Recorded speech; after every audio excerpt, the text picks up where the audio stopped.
Vamos voltando?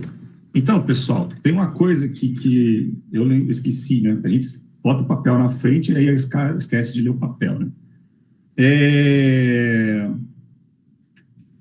Tudo isso começou, na verdade, essa discussão sobre língua e tal, eu queria terminar falando de um exemplo.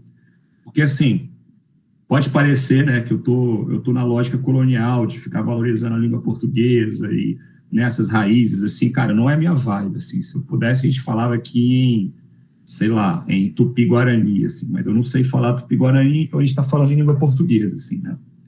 E na Nova Zelândia, assim como no Brasil, os povos originários passaram por um processo muito duro e severo, assim, de destruição mesmo, assim, né? A Nova Zelândia, os povos originários de lá, os povos maori, eles foram dizimados e tal.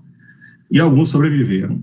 E esses povos que sobreviveram, eles passaram por um processo mesmo de tentar construir escolas, como aqui tem escolas indígenas aqui no Brasil e tal, né? E eles passaram pelo problema de ensinar matemática nessas escolas. Não só matemática, mas em particular nos interessa a matemática e tal. E as cicatrizes do período colonial estavam muito recentes ainda.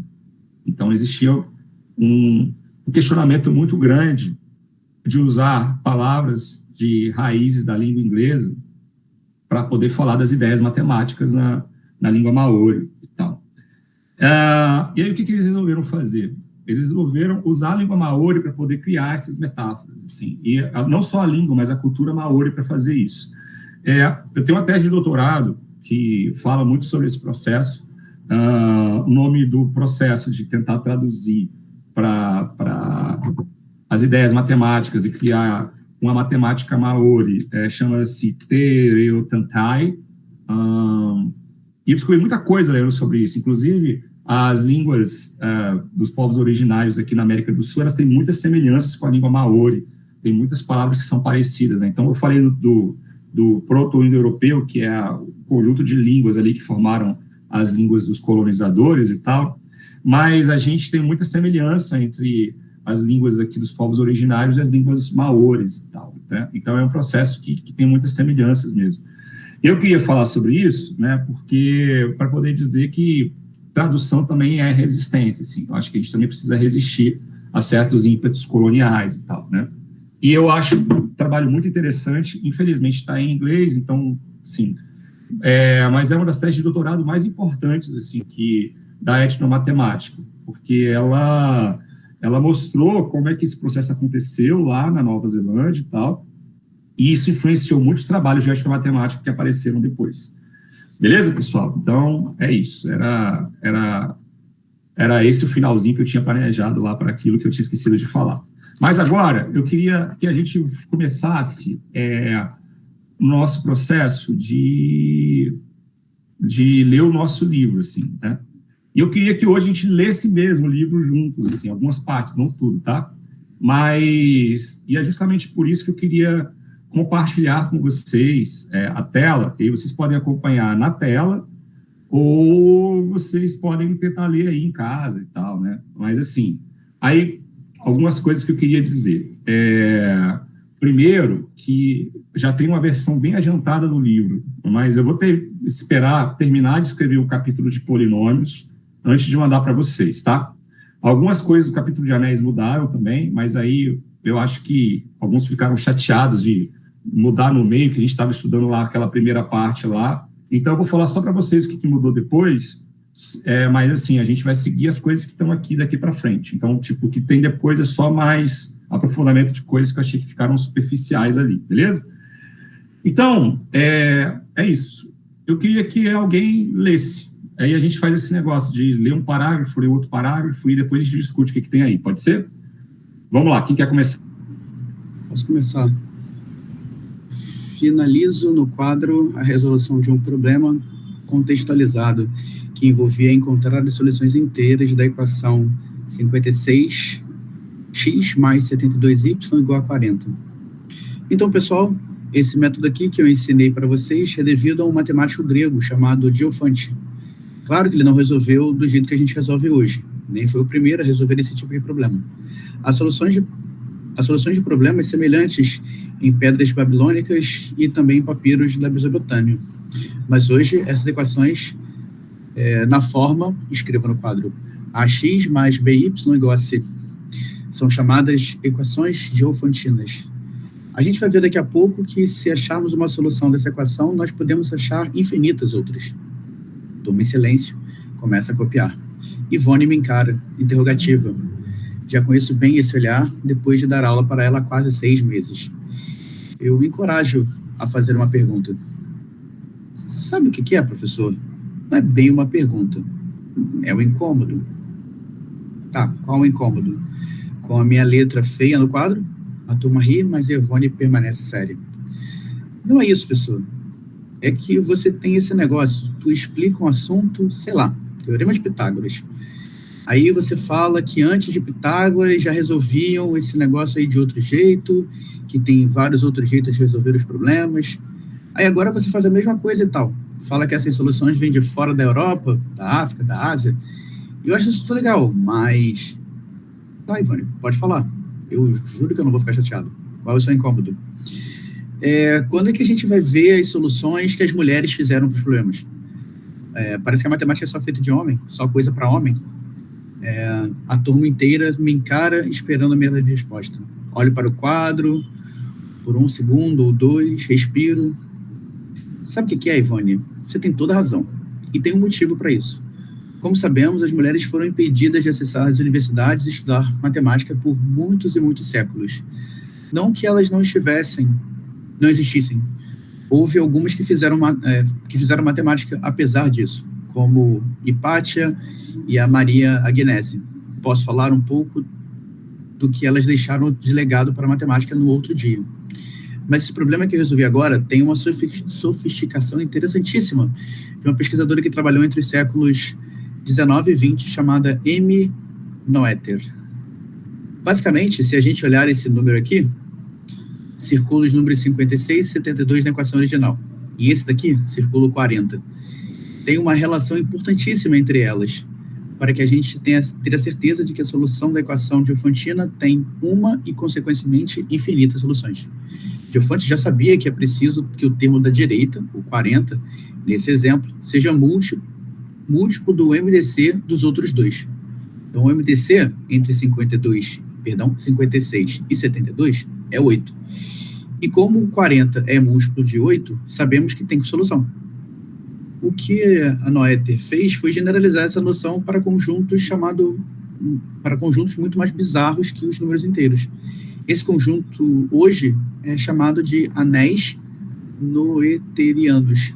Eu não consigo explicar exatamente o que é a matemática, o que é com a matemática que a gente aprendeu até agora, mas posso dar para vocês um vislumbre dessas ideias.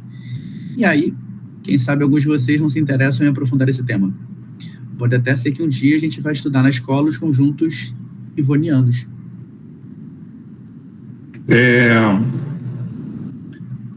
Assim, antes de começar o curso, eu mostrei esse livro para algumas pessoas, né? E a Samantha, né, foi uma delas, assim. E ela também está pesquisando sobre mulheres na matemática, está fazendo isso no doutorado e tal, né? E aí eu lembrei desse dia. Isso aconteceu mesmo com outras palavras, é claro. Na hora que você está na sala de aula com 30 crianças, você não consegue falar as coisas de uma maneira tão bonitinha como está escrito aí e tal, né? Mas eu lembro muito da Ivone fazendo essa pergunta, assim, né? Nesse dia que a gente estava falando de equações diofantinas lá, resolvendo um problema, assim, que a gente chama de equação diofantina, mas era um problema de achar as respostas ali, um problema ali e tal, né? E eu acho que a gente tem que estar preparado para essas coisas, assim, né? A gente não pode fugir dessas discussões, assim, de gênero e silenciamento de certos grupos sociais em sala de aula, assim, né? E, assim, quando eu fui escrever esse capítulo de Anéis, eu pensei, assim, que eu acho que cada capítulo tem que ter um objetivo em si mesmo, assim, né? O primeiro capítulo tinha aquela coisa de discutir a analogia da cidade, assim, né? Esse segundo capítulo, eu pensei que um fechamento dele seria falar sobre anéis noetherianos, assim, no sentido justamente de tentar fechar a ideia de anel com uma discussão de um conceito que é um conceito relativamente recente, relativamente profundo, e também falar sobre essa questão, assim, né? Então, eu queria que a gente lesse esse capítulo pensando que tem um objetivo interno desse capítulo, que a gente tentar falar um pouquinho sobre esses anéis noetherianos que não costumam estar nos livros de álgebra, nem essa discussão, assim, também, beleza? Então, é isso. Alguém quer falar alguma coisa? Essa história está muito inverossímil, eu não sei.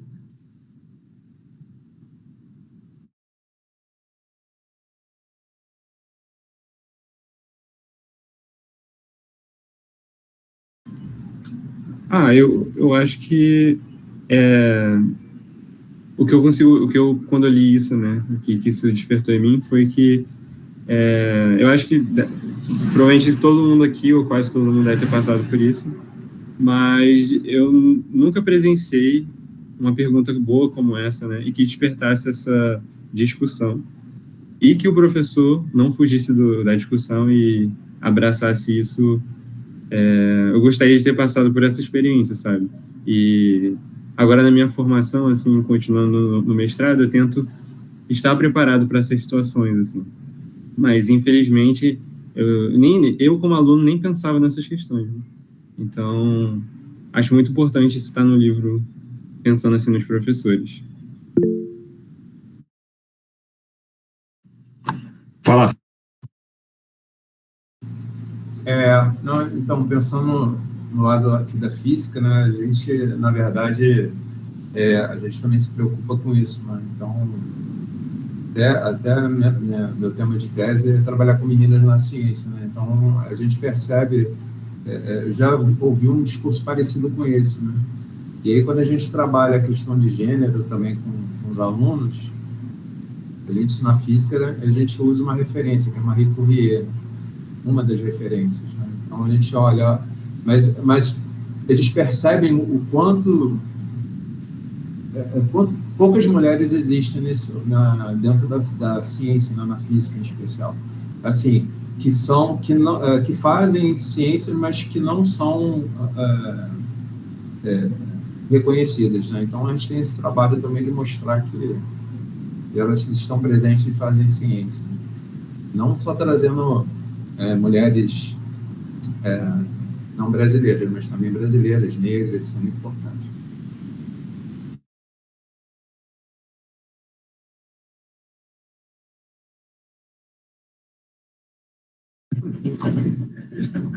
Bom, tá. Alguém mais quer falar? Senão a gente segue aqui. Segue? Podemos? Tá, vamos lá, pessoal. A ideia de anel, a gente falou sobre anéis, corpos e grupos lá na primeira parte da aula, tá? A ideia de anel é relativamente recente. E o David Hilbert e a Emily Noether, eles tiveram muita influência para poder fechar esse conceito, assim. E, grosso modo, bem grosso modo mesmo, a gente, na álgebra estrutural, né, a gente está tentando, lembra da analogia da cidade? A gente está tentando olhar para a cidade como estrutura, e a gente está tentando ver o que faz uma casa ser uma casa, um prédio ser um prédio e tal, né? E tentando ver o que tem de comum entre todas essas coisas.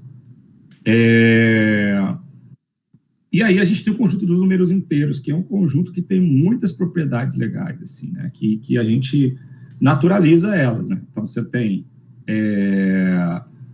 duas operações, adição e multiplicação, né?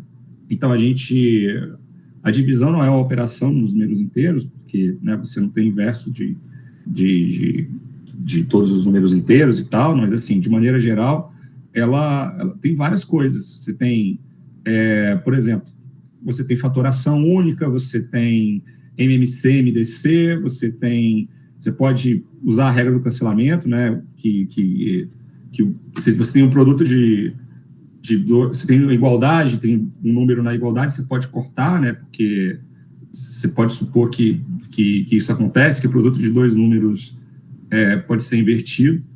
Então, assim, você tem muitas propriedades do conjunto dos números inteiros. E aí você tenta olhar essas propriedades em outros conjuntos. Por exemplo, um conjunto que parece muito com os inteiros são os polinômios. Por quê? Polinômios são um anel, não são um corpo, né? A gente fala sobre corpo mais tarde, mas assim, polinômios são um anel, não são um corpo, porque nem nem todos os elementos dos polinômios são inversíveis. Na verdade, são só os elementos do corpo original que são inversíveis, né? O que mais? Polinômios têm duas operações, multiplicação e soma. Polinômios, eles têm fatoração única, né? Tem um teorema fundamental da álgebra que garante que você pode escrever um polinômio de grau n como n polinômios de grau 1, né? Alguns podem ser iguais, assim como quando você está fazendo a fatoração de um número inteiro, você pode ter um primo que se repete lá, mas você pode escrever como produto de n polinômios de grau 1. Então, x menos x1, x menos x2, x menos xn, em que x1, x2 e xn são números complexos. Então, assim, eles se comportam mais ou menos da mesma maneira, da mesma forma, né?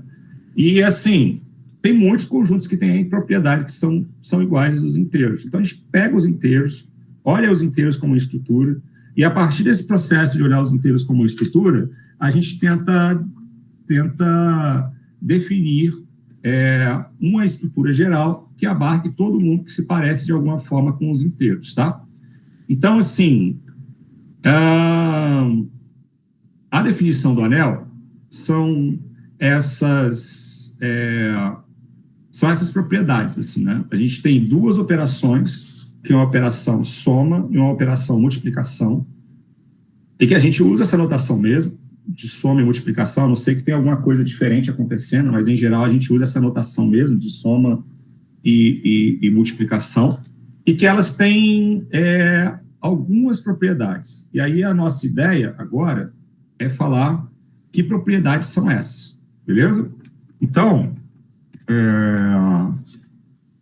bom, e aí tem algumas propriedades, são propriedades só da adição, algumas propriedades são propriedades só da multiplicação, e propriedades que são da adição e da multiplicação juntas, né? Porque nos inteiros a gente sabe que para várias aplicações, né, adição e multiplicação, elas caminham juntas, beleza? Então vamos lá.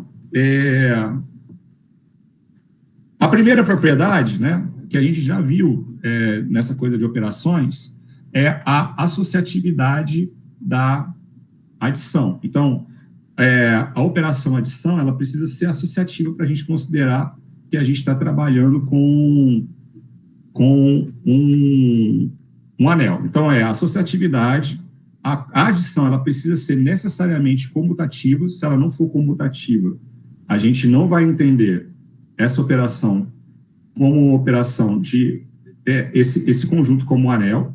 Ah, Jesus! Vamos lá. Então, a adição tem que ser comutativa. Existe um elemento neutro aditivo, que a gente vai chamar ele de zero, né? E para todo A dentro desse anel, você também tem o inverso aditivo. Então, são essas quatro as propriedades que são propriedades da adição. A multiplicação, ela precisa ser associativa. Então, a gente também já falou sobre associatividade lá, né, na hora que a gente estava falando de operações lá no conjunto dos números. Na hora que a gente definiu a operação, né, a gente falou sobre associatividade. E a última propriedade, que é uma propriedade muito importante, é a da distributividade da adição em relação... Não, da multiplicação em relação à adição. Ou seja, essa propriedade que a gente já naturaliza, né, que é que A vezes B mais C é igual a AB mais AC, e A mais B vezes C é igual a AC mais BC. Então, conjuntos que têm todas essas propriedades, a gente vai definir eles com anéis, beleza? E aí a gente vai usar essa notação aqui, ó, A mais multiplicação dentro aí desses parênteses para poder dizer que a gente está trabalhando com anéis, beleza? Então, toda vez que a gente tiver essa coisa, essa notação, a gente está falando do anel A munido das operações soma e multiplicação, tá? Aí, assim, tem algumas observações, eu vou falar sobre elas super rápido, para a gente não focar muito tempo e muita atenção nisso, mas, assim, para nós, a gente não vai considerar que os anéis, eles têm necessariamente um elemento neutro para multiplicação, ou seja, a gente não vai necessariamente considerar que precisa necessariamente estar presente no nosso anel. Por quê? Porque a gente quer que alguns conjuntos, como o conjunto dos múltiplos, o conjunto NZ, por exemplo, ele seja considerado anel. Então, quando a gente precisar que o anel tenha unidade, a gente vai dizer explicitamente que é um anel com unidade, ou seja, tem um número 1, que é esse número tal que 1 vezes A, e é igual a A vezes 1, que é igual a A para todo A dentro desse nosso anel. Tranquilo? Outra coisa importante é que a gente vai ter a comutatividade apenas para adição, tá? Então, na multiplicação, ela não necessariamente vai ser comutativa. Um exemplo que a gente vai falar daqui a pouquinho sobre um anel que não é comutativo é o anel das matrizes, né? Matrizes quadradas, por exemplo, A vezes B não é necessariamente igual a B vezes A. Então, nesse caso, o anel das matrizes não é comutativo, mas ele tem um elemento neutro, que é a matriz identicamente nula, que são todos os elementos são zero. Tem a identidade, né? Se for uma matriz quadrada, a identidade vai ser aquela matriz lá que a diagonal é 1 e todos os outros elementos são zero. E tem as outras propriedades de soma e multiplicação para ser um anel, mas ele não é um anel comutativo. Beleza? Mas, assim, quando não for comutativo, a gente vai falar. Isso é só por uma questão de simplificar nosso discurso no texto. Porque quando, assim, às vezes a operação só vale do lado esquerdo, às vezes ela só vale do lado direito. Então, quando não for comutativo, a gente vai falar. Beleza? Então, tipo assim, quando for com unidade, a gente vai falar, e quando não for comutativo, a gente vai falar. Beleza? E, assim, também para poder simplificar a notação, quando não tiver problema, a gente vai escrever AB em vez de A vezes B. Isso vai significar a multiplicação, que é a mesma coisa que a gente faz na escola, né? Quando a gente está utilizando multiplicação com elementos... a gente não necessariamente escreve o nosso pontinho, a gente pode escrever o nosso pontinho da multiplicação ou não. Tranquilo? Então, aí, a partir de agora no livro, vem um monte de exemplos, né? Alguns exemplos a gente pode demonstrar e falar que eles são anéis mesmo, e alguns exemplos a gente não vai necessariamente demonstrar, tá bom? Então, por exemplo, o conjunto dos números inteiros, né? Ele, por definição, usando lá as operações de adição, multiplicação, ele é um anel, que é um anel comutativo com unidade, né? E essa unidade é um dos inteiros. E aí, o próximo exemplo é o NZ, que é o quê? Esse conjunto, né? Dos múltiplos de N, né? Então, sei lá, por exemplo, se o N aqui fosse, sei lá, 3, seria 0, 3, 6, 9, menos 3, menos 6, menos 9. Então, o conjunto de todos os múltiplos de 3, ele é um anel. E esse anel, ele não tem unidades. Claro, ele vai ter unidade só se o N for 1, né? Mas se o N for 1, não tem muita graça, porque esse NZ vai ser necessariamente igual ao Z, né? Vai ser um Z que vai ser necessariamente igual ao Z, beleza? Então, esse é o anel dos múltiplos de N. E aí, assim, eu mostro nesse exemplo como é que a gente mostra o que é um anel. Então, a gente precisa demonstrar lá todas aquelas propriedades que tem lá, né? Que são 4 propriedades para adição, uma propriedade para multiplicação, e também mostrar a distributividade da multiplicação em relação à adição. Mas, na verdade, a gente tem que fazer uma coisa antes, né? Que é provar que as operações estão bem definidas, porque assim, a gente está definindo a multiplicação e a adição dentro desse conjunto, mas a gente precisa ter certeza que se você somar 2 elementos que estão aqui nesse conjunto NZ, você tem que ter certeza de que a multiplicação desses 2 elementos vai estar dentro do NZ e que a soma de 2 elementos vai estar dentro do NZ. Então, vamos devagarzinho. Ó. Vamos pegar 2 elementos quaisquer, 2 elementos quaisquer aqui no meu NZ. Então, pela definição de NZ, eu sei que a gente tem 2 números inteiros, que eu vou chamar de K1 e K2, que eu vou... Bom, o A está lá, o A é múltiplo de N, e o B é múltiplo de N. Então, existe esse K1 e existe esse K2, está aqui o A é N vezes K1 e o B é N vezes K2. Então, fazendo a adição de A mais B, né, é só pegar o NK1 mais NK2. E aí, colocando o N em evidência, né, isso a gente pode fazer porque a N, K1 e K2, eles são de Z, dos números inteiros. Então, vale a associatividade, vale a distributiva. Então, eu posso colocar o N em evidência. Ora, então, K1 mais K2 são números inteiros, e N, K1 mais K2, então, necessariamente vai pertencer ao NZ. Então, esse conjunto, o NZ, ele é fechado para soma, beleza? A gente pode fazer uma outra demonstração, usando a mesma ideia, para poder mostrar que esse conjunto é fechado pela multiplicação. É só pegar, o AB, né, vai ser NK1 mais NK2, aí coloca um N em evidência, aí vai ser N vezes NK1, K2. NK1, K2. Todos esses números aqui são inteiros, então esse número AB, ele necessariamente vai pertencer ao NZ, porque K1, N, K2, essa multiplicação pertence a Z. Então, a minha operação, ela está fechada, ou seja, ela está bem definida, a multiplicação e a adição de dois números que são múltiplos, né? Agora a gente vai demonstrar as propriedades, né? Muitas vezes a gente não precisa demonstrar. Por exemplo, como a adição é associativa em Z, e eu sei que é fechado para adição em NZ, então a associatividade vai valer. A comutatividade também, da adição, ela também vale para Z, vai valer em NZ. O zero, ele pertence a NZ, porque N vezes zero é zero. Então, o zero está lá no conjunto dos múltiplos. Então, está garantido lá que zero está dentro desse conjunto. E, como o zero está em Z, 0 mais A é igual a A para todo mundo no NZ. Então, essa propriedade do elemento neutro está garantida. E, por último, como em Z eu sei que, sei lá, se eu tenho um A, vai ser NK, beleza? Opa. Eu tenho um A, né? Pega um A qualquer lá no NZ. Eu sei que eu tenho um Nzinho lá, que A vai ser, um Kzinho, né? Tal que A vai ser N vezes K. Então, o menos A, né, é só multiplicar todo mundo por menos 1, já que em Z isso funciona. Ora, vai ser N vezes N, N vezes menos K. Como menos K é o número inteiro, então N vezes menos K vai pertencer a NZ. Ou seja, a minha conclusão é que menos A também pertence aos inteiros. Então, ao NZ, desculpa, aos múltiplos de N. Então, isso significa, né, que NK, as quatro propriedades valem.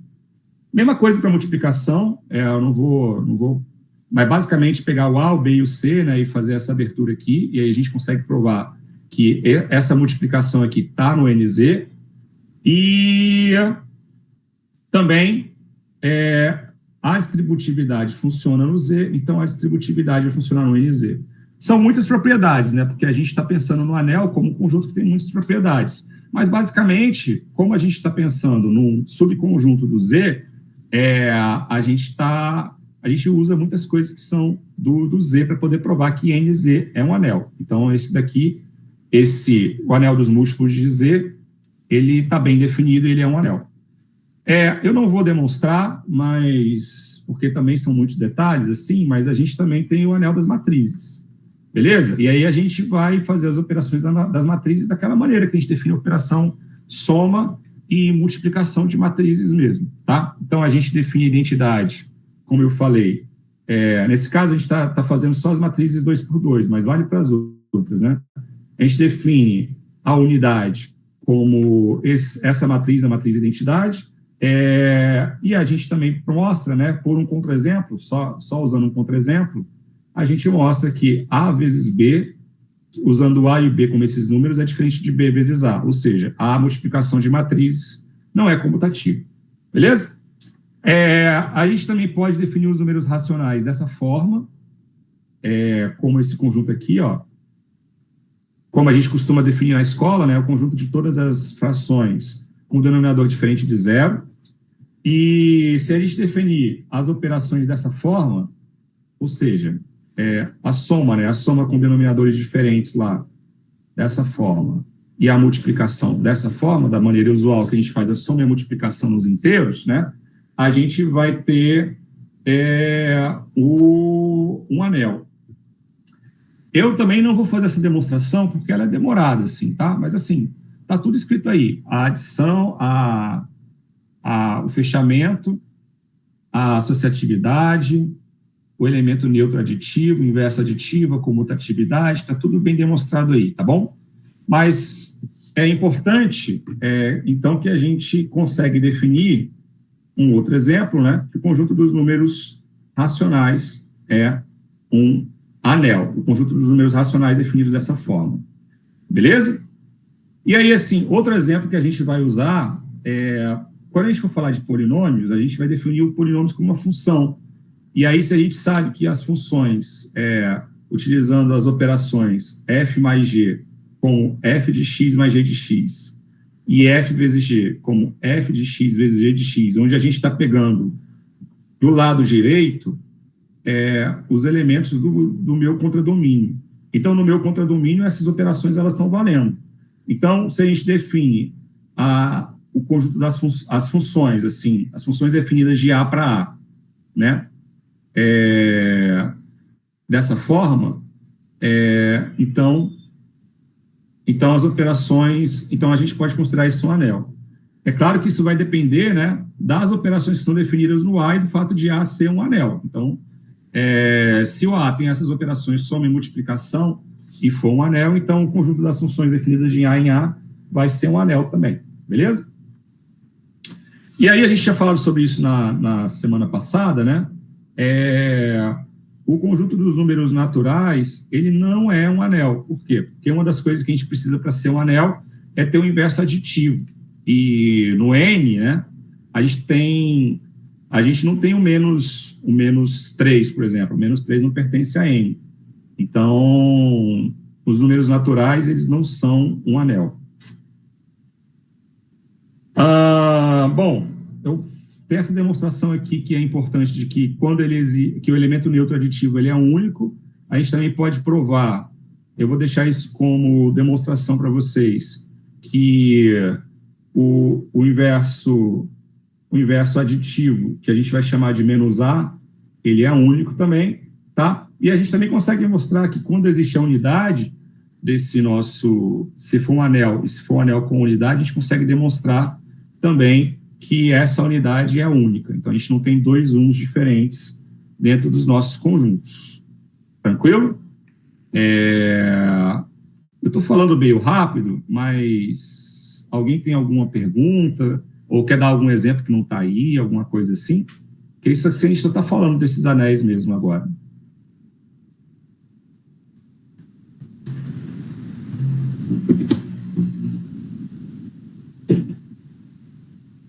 Não? De verdade? Vocês estão tão calados, porque não tem chocolate hoje. Tá. Podemos seguir, então? A gente faz algumas definições aqui e... deixa eu ver, domínios e corpos. A gente faz algumas definições aqui e aí depois a gente faz uma pausa mais comprida para a gente poder comer alguma coisa. Pode ser? Já são quase 3 horas da tarde. Eu queria falar rapidinho sobre essas duas definições que são super importantes para a gente, que são domínio de integridade e corpo, tá? Então, assim, primeiro, vamos pensar nos conjuntos que a gente conhece. Tem certas coisas que a gente considera que são válidas para qualquer conjunto. Por exemplo, se eu multiplico dois números, sei lá, 3 vezes x, e eu sei que o resultado é 0, a minha conclusão é que x só pode ser igual a 0. Estou multiplicando dois números, 3 vezes um número, e vai ser igual a 0, a única solução para essa equação é x é igual a 0. Isso vale nos inteiros, isso vale em vários conjuntos, mas isso não vale em todos os conjuntos. Por exemplo, você pode multiplicar duas matrizes e elas serem as duas matrizes não nulas e o resultado dá a matriz nula. Então, as matrizes não são um domínio de integridade, né? Elas não são um domínio de integridade. Um outro exemplo, a gente vai definir esse conjunto melhor, mas vamos falar do Z6, ou seja, a gente definiu lá na semana passada, né, o conjunto quociente, a gente começou com isso, e a gente deu um exemplo de conjunto quociente, os conjuntos das classes de resto, lá quando a gente tem a divisão por N. Então, em C6, a gente pode pegar 2, que é diferente de 0, 3, que é diferente de 0, e multiplicando 2 elementos daquela classe, ou seja, 2 números que têm resto 2 quando divididos, um número que deixa resto 2 quando dividido por 6, e outro número que deixa resto 3 quando é divisível por 6, o resultado vai deixar resto 0, porque 2 vezes 3 é 6, o resto vai ser 0. Se a gente olha para as classes de equivalência, pegando e multiplicando as classes de equivalência, o que vai acontecer? Eu estou multiplicando um representante da classe de equivalência, que é o 2 barra, pelo 3 barra, e está dando 0 barra. Então, 2 vezes 3 está dando 0. Então, o conjunto do Zn não necessariamente é um domínio de integridade. O resultado mais importante que a gente vai chegar hoje é definir sob que condições esse N que tem que ter para que o meu conjunto seja um domínio de integridade. Eu sei que eu estou falando muito rápido, mas daqui a pouco a gente vai falar isso um pouquinho mais de calma, beleza? Confiem em mim. Então, nem todos os conjuntos são domínios de integridade. E quando não é domínio de integridade, não vale a regra do cancelamento. Então, é muito mais chato trabalhar com esses elementos, com esses conjuntos e tal, quando a gente está querendo resolver problemas com eles e tal, né? Então, vamos lá, vamos tentar definir. Então, um domínio de integridade é um anel comutativo, então precisa ser comutativo, precisa ter unidade, no qual, se o produto de dois números é 0, então um dos dois, ou os dois, tem que ser igual a 0. Beleza? E como eu falei, já dei vários exemplos. Matriz, isso aqui não funciona. Alguns conjuntos, isso aqui não vai funcionar. Alguns conjuntos não são domínios de integridade. Beleza? Mas, assim, os inteiros são domínios de integridade. Os reais são domínios de integridade. Os racionais são domínios de integridade. Então, a gente tem muitos conjuntos que são domínios de integridade, mas tem alguns que não são. Beleza? E aí, assim, essa é uma observação que eu vou deixar também como exercício, né? Se existe... Pode falar. Ulisses, só então o Z10 também, então, não é domínio de integridade. Pelo mesmo argumento do Z6. E aí, por esse raciocínio, quais são os N's que garantem que vai ser um domínio de integridade? Os primos. Exatamente, isso a gente vai demonstrar hoje. É só quando é primo, quando você multiplica dois números menores e você não consegue chegar no maior. E a gente vai demonstrar isso hoje no final da aula, provar que ZP vai ser um domínio de integridade se somente se P é primo. Na verdade, é mais do que isso, a gente vai provar que ZP é um corpo. Que um corpo, todo domínio de integridade é corpo, mas nem todo corpo... Não, desculpa. Todo corpo é domínio de integridade, mas nem todo domínio de integridade é corpo. Beleza? Então, vamos lá. Isso aqui eu vou deixar como exercício também. Tá? Eu juro que é fácil ver aqui. Bom, aí tem alguns conjuntos mais complicados. Por exemplo, esse conjunto aí é o ZI, que é... O que é o ZI? Imagina o conjunto dos números inteiros e imagina que eu coloco o número I, que é o número tal que ao quadrado é igual a menos 1.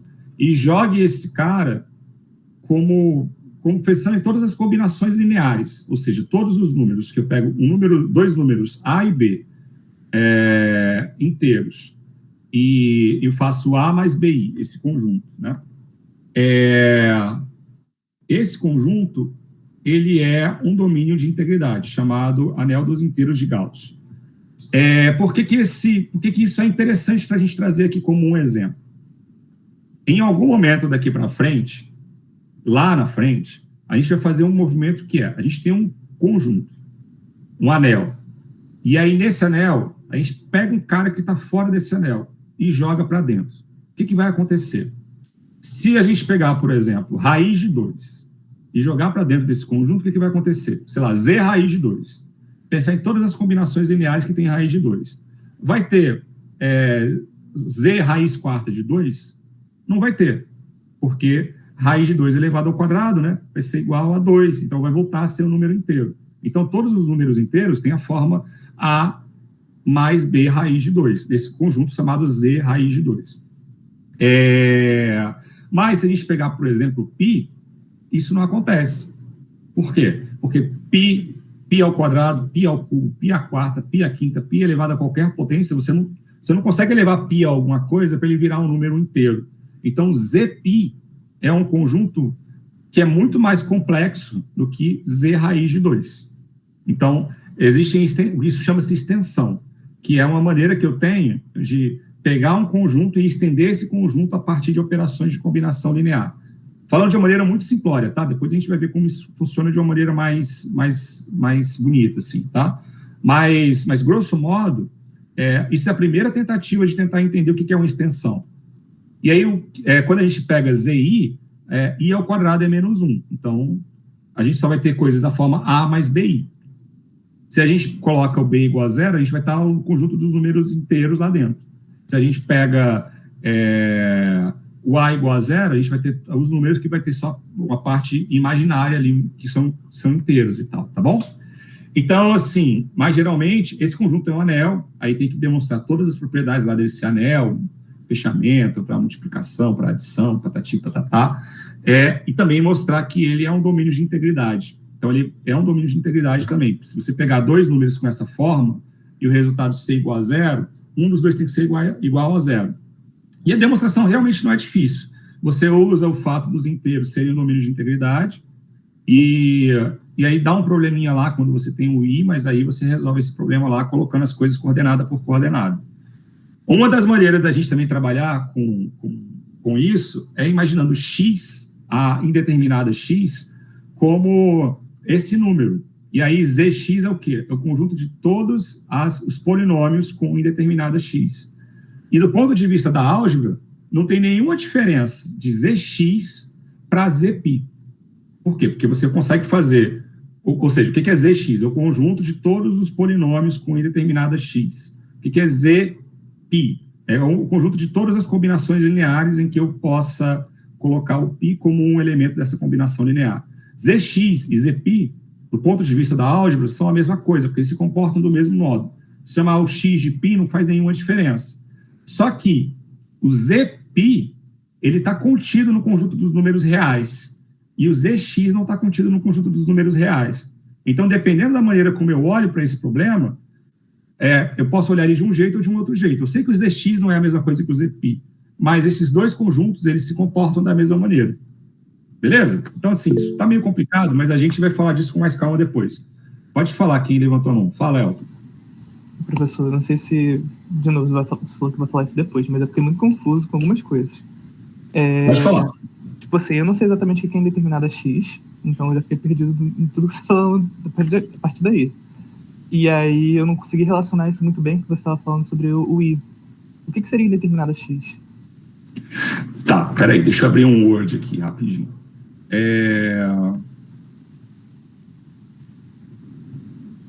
Mas assim, falando enquanto eu estou abrindo aqui o Word, a ideia é a seguinte. Qual que é a diferença entre... O x pode significar três coisas, e a gente precisa entender que essas três coisas são três coisas diferentes. O x pode ser uma incógnita, o x pode ser uma variável, e o x pode ser um indeterminado. E na escola a gente não discute essas três coisas. O que significa o x ser uma incógnita? Incógnita significa que a gente quer achar o valor do x. Então, o x está numa equação, e aí a gente resolve a equação e acha qual que é o valor do x. X vale 7, vale 8, vale 9. Beleza? Essa é a primeira maneira que a gente apresenta o x. A gente está resolvendo o x numa equação, e o x vai ser uma incógnita, um valor que você quer achar. A segunda maneira da gente enxergar o x é como f de x. O x, você vai substituir o x por um valor, e a partir disso, você vai achar um outro valor do f de x. Aí, nesse caso, o x ele é uma variável, porque não é um valor fixo para o x, ele varia dentro de um anel, dentro do conjunto lá, que é o seu conjunto do seu domínio, beleza? Então, a primeira ideia, x como incógnita. Segunda ideia, x como indeterminado. X como variável, desculpa, x como variável. A terceira ideia é quando o x é uma indeterminado. O que significa x ser um indeterminado? Significa que para a gente não importa não importa o valor que o x vai ter. Então, peraí.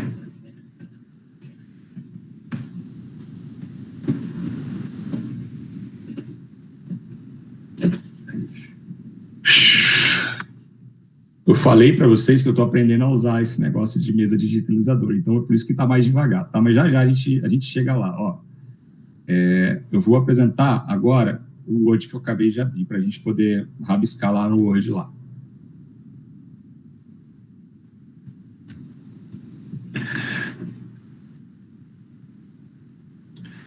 Então, vamos lá. A gente tem... Peraí.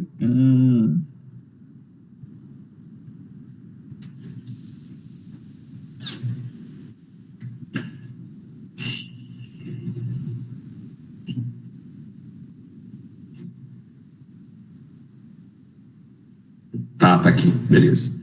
Então, vamos usar essa caneta preta aqui, ó. A gente tem o seguinte caso, né? Sei lá. 3x mais 2 é igual a 0. Nesse caso, o x ele é o quê? Ele é uma incógnita. Eu estou tentando achar o valor do x. O segundo caso é, sei lá, f de x é igual a 3x mais 2. Nesse caso, eu estou querendo achar todos os valores possíveis e imagináveis do x, e aí eu defino o f como uma variável dependente, o x como uma variável independente. Então, no primeiro caso, o x é uma incógnita, no segundo caso, o x é uma variável.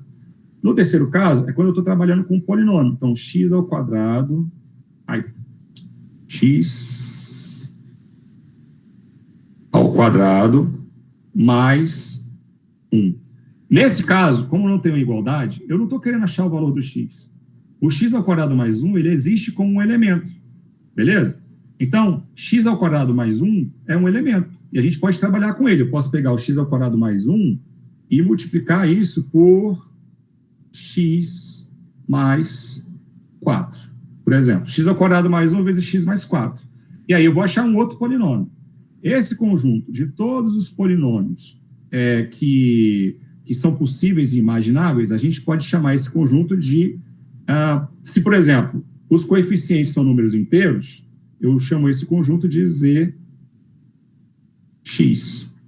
ZX é o conjunto de todas os possíveis polinômios que existem, beleza? Então, nesse caso, x é o quê? X é um indeterminado, x é uma coisa. Do ponto de vista da álgebra, ZX não tem nenhuma diferença de Z, se eu, em vez de chamar x de x, eu chamar ZX de π. Por quê? Porque π, qualquer combinação linear, qualquer potenciação de π, nunca vai dar um número inteiro. Então, se eu pegar Zπ e ZX para a álgebra, eles têm a mesma estrutura. Agora, isso não acontece quando eu tenho, por exemplo, desculpa, está errado aqui. Z de raiz de 2. Ou seja, todas as combinações lineares que eu tenho com raiz de 2. Por que isso não acontece? Se eu pegar a raiz de 2 e elevar à quarta potência, vai dar um número inteiro. Então, não tem, tipo assim, sei lá, 2 mais 3 raiz de 2 mais, sei lá, 3 raiz de 2 ao quadrado. Por quê? Porque a raiz de 2 ao quadrado é o número inteiro. Eu vou fazer esse número aqui, vou somar com 2, e aí eu consigo reduzir. Então, todos os números do z raiz de 2, eles são da forma a mais b raiz de 2. Isso vale também quando o z, eu estou colocando o número i lá dentro. Por quê? Porque i ao quadrado é menos 1. Então, quando eu elevar, então o menos 1 está lá dentro. O que isso significa no fim das contas? Que, do ponto de vista da álgebra, o conjunto zi, ele é diferente do conjunto zx. Porque zx tem infinitas potências do x. Zi tem um conjunto finito de potências do x, do i, que são possíveis estar dentro desse conjunto. Então, a gente pode ver que, por exemplo, se em vez do z aqui eu estivesse usando o conjunto dos números, estivesse usando um corpo, zq seria um corpo, sei lá, por exemplo, q de i.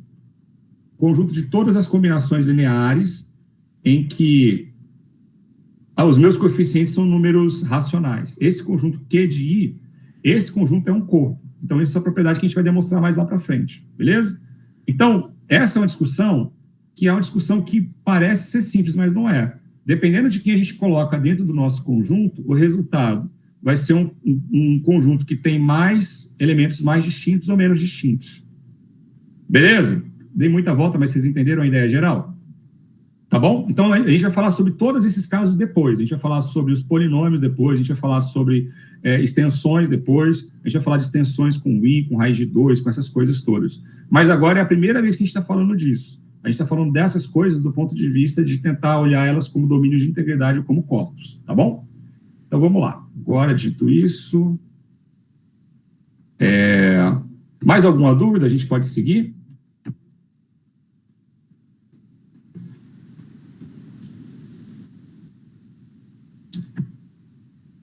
Então, vamos lá. Estou vendo aqui as coisinhas subindo, então acho que está tudo certo. Tá. Agora, eu vou voltar lá para o livro. Beleza? Nossa, ficou horrível esse negócio. Meu Deus do céu. Tá. Ficou uma bagunça. E o pior é que depois eu vou julgar a aula dos estagiários lá do CAP. E aí depois fico me sentindo hipócrita, né? Porque o meu quadro é assim, aí depois fico falando do quadro dos meninos. Sacanagem. Tá, então a gente falou de domínio de integridade. Pois é, né? Sacanagem. Isso aí, que hipocrisia. Mas tá bom, vamos lá. Aí a gente deu alguns exemplos de domínios de integridade, tá? E agora vamos falar de corpos. Um corpo é muito simples. É um anel em que todos os elementos não nulos são inversíveis. Ou seja, que você consegue definir o inverso multiplicativo. Para todo elemento não nulo, você tem um A elevado a menos 1. Claro, o zero isso não vale, né? O zero a gente não tem o inverso do zero. Mas, assim, a gente falou sobre isso mais cedo, né? Para os alemães, a ideia disso é um conjunto fechado. Para os de língua inglesa, é um campo em que você pode andar em todas as direções.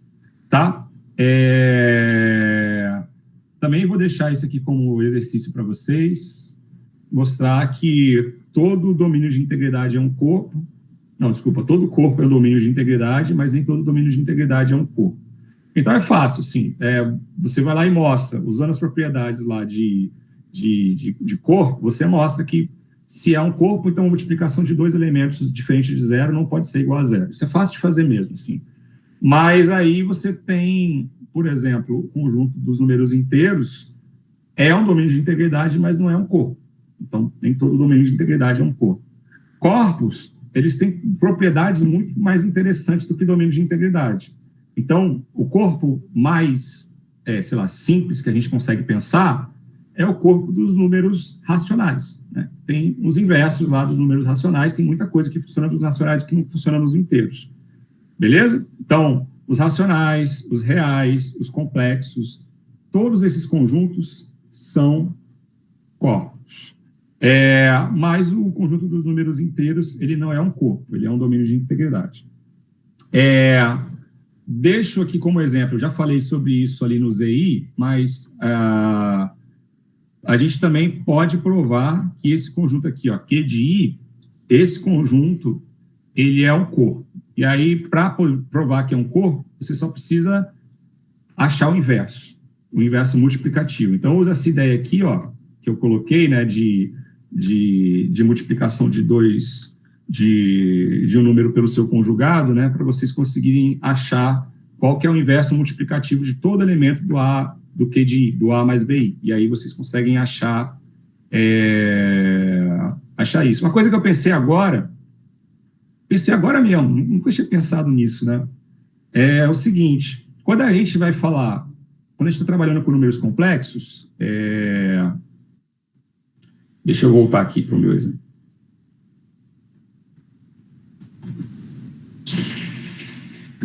Só um instantinho.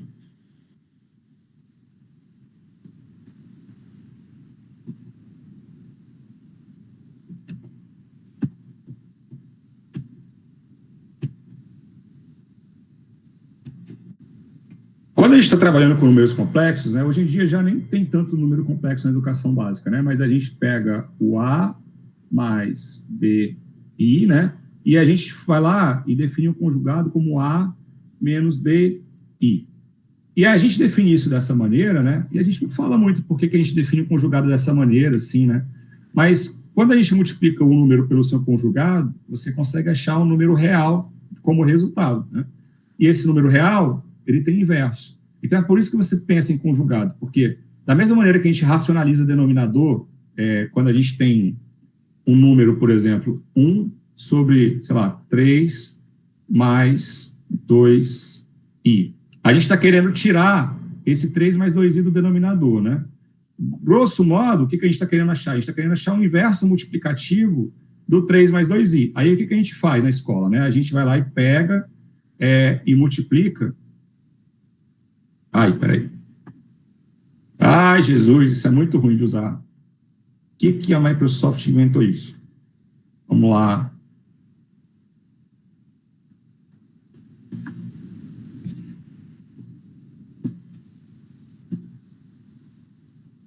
Tá, não tá dando certo não, mas assim, o que a gente faz? A gente multiplica, né, em cima e embaixo pelo conjugado, que vai ser 3 menos 2i. A gente faz isso em cima e faz isso embaixo, 3 menos 2i. Aí o que vai acontecer? Em cima, né, vai dar 3 menos 2i, e embaixo vai dar 3 ao quadrado menos 2 ao quadrado. Então, isso aqui vai dar o quê? 3 menos 2i, e embaixo vai dar 1, né? 3 menos 2i sobre 1. Ou seja, esse número, 3 menos 2i, esse número, ele é o inverso multiplicativo do 1 sobre 3 mais 2i. Isso é uma coisa que a gente fala na escola quando está falando de números complexos, mas a gente não explicita isso. Porque a gente está multiplicando pelo conjugado, a nossa ideia é tentar encontrar o inverso multiplicativo para poder tirar o denominador chato lá da nossa expressão, que está com um número complexo no denominador, e conseguir operar em cima lá do nosso numerador, entendeu? Então, a gente usa o conjugado justamente pela ideia de tentar encontrar o inverso multiplicativo. Ou seja, a gente só consegue fazer isso porque o conjunto dos números complexos é um corpo. E aí a gente também consegue mostrar que o A mais BI, com A e B sendo números racionais, isso é um corpo também, beleza? Então, vou voltar lá para o livro. Tranquilo? Bom, última coisa que a gente vai definir por enquanto é o que é um subanel. Na versão mais nova do livro, eu coloquei essa definição de subanel lá para cima. Eu depois achei que ali estava longe, assim. A gente define anel e deixa para definir subanel muito tarde, assim. Mas o subanel é um subconjunto de A, que também é um anel.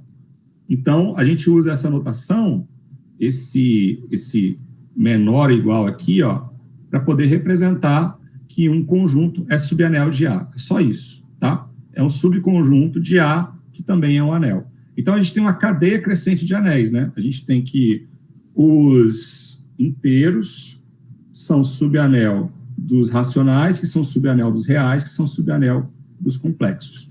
Beleza? Então, a gente tem uma cadeia crescente aí de subanéis. E aí que tá. Pô, beleza, que bonito. Como é que a gente acha o subanel, Ulisses? Como é que a gente vai lá e faz esse processo chato de tentar encontrar um subanel? Então, assim, a gente não vai ficar demonstrando todas as propriedades. A gente tem 2 critérios para definir que se um conjunto é subanel. O primeiro critério é esse, e o segundo critério é um critério mais fácil, que a gente vai usar numa proposição lá mais para frente. A gente faz essas 2 proposições e a gente para poder tomar um cafezinho. Beleza? Então, vamos lá. Então, se A é um anel comutativo com unidade, e se B é um subconjunto de A, você tem essas 2 coisas que são equivalentes. B é um subanel de A, se somente se valem essas 3 condições.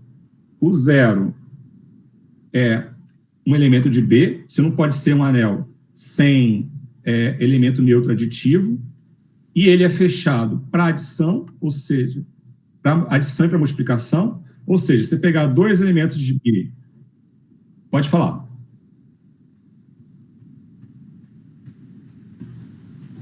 Foi no chat. Eu posso ter feito errado.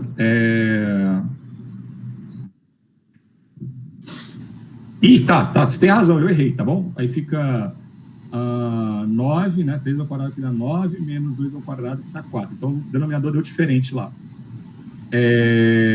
Isso. Desculpa. Tá errado lá aquela conta que eu fiz, galera. Desculpa aí. Eu tava pensando aqui em voz alta, mas fica...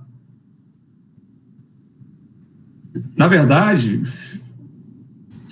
Tá, fica 13. Isso aí, você tem razão. Tá bom, Thaís? Desculpa aí que eu fiz a conta errada lá. Professor. Mas obrigado por ter corrigido. Fala, Elton. Eu acho que só tem um detalhe na conta da Thaís que está correto, que fica 3² menos 2i², mais 2i², na verdade, porque os elementos que se cortam são os outros.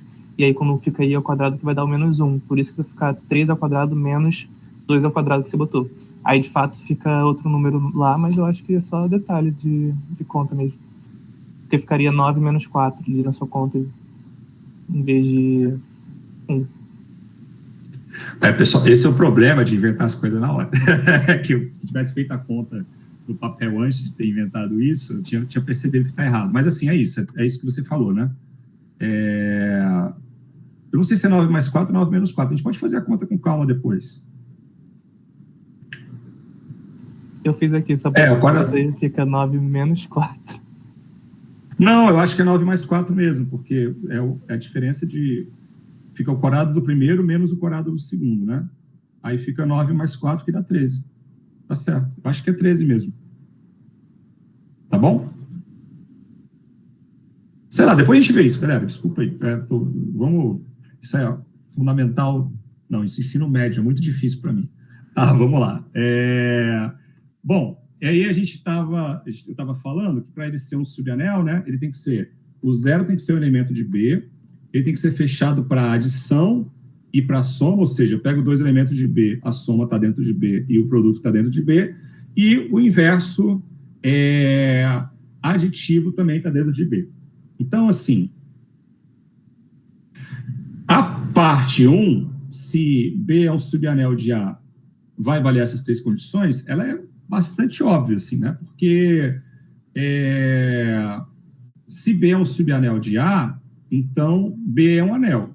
E as operações do A valem. Então, se valem as operações, ele tem que ser fechado para soma e para multiplicação, e se valem as operações por hipótese, também o inverso aditivo tem que estar lá dentro, beleza? Então, a única coisa que a gente precisa tomar mais atenção, que é o que eu estou explicando aqui, é mostrar que o elemento neutro aditivo do B, ele tem que ser igual ao elemento neutro aditivo do A, né? Porque se for diferente, aí você não pode garantir que o elemento neutro aditivo do B vai ter as mesmas propriedades do elemento aditivo do A. Mas, vamos lá. Então, como o B é um anel, ele possui um elemento neutro aditivo. Vamos chamar ele de 0B. Mas com a adição em B a mesma de A, esse elemento neutro deve coincidir com 0 de A. Então, vamos provar isso. Ó. A gente sabe que para todo B, B mais 0B é igual a B. Para todo B que está aqui dentro do B. Beleza? Então, isso vai valer com todos os elementos que valem, que estão lá dentro do B. Em particular, se você pegar o elemento neutro do A, ele também tem que valer. Então, a propriedade do elemento neutro do A vai ter que valer. Então, como eu sei que o elemento neutro do A ele é único, necessariamente, esse elemento do B, a única possibilidade que sobra vai ser igual ao elemento neutro do A. Por quê? Porque a operação do B é a mesma operação do A. Então, se o elemento neutro é igual, esse 0, né, o 0 que está no B, ele vai estar... O 0 do A vai ser o mesmo 0 que está no B. As outras 3 propriedades, elas todas são herdadas lá da operação no A, então a gente não precisa demonstrar. Que se vale no A, as operações elas são fechadas, se é fechado para adição, tudo aquilo vai estar valendo.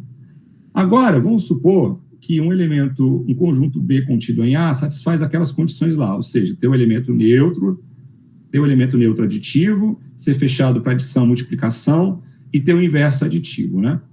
Aí, assim,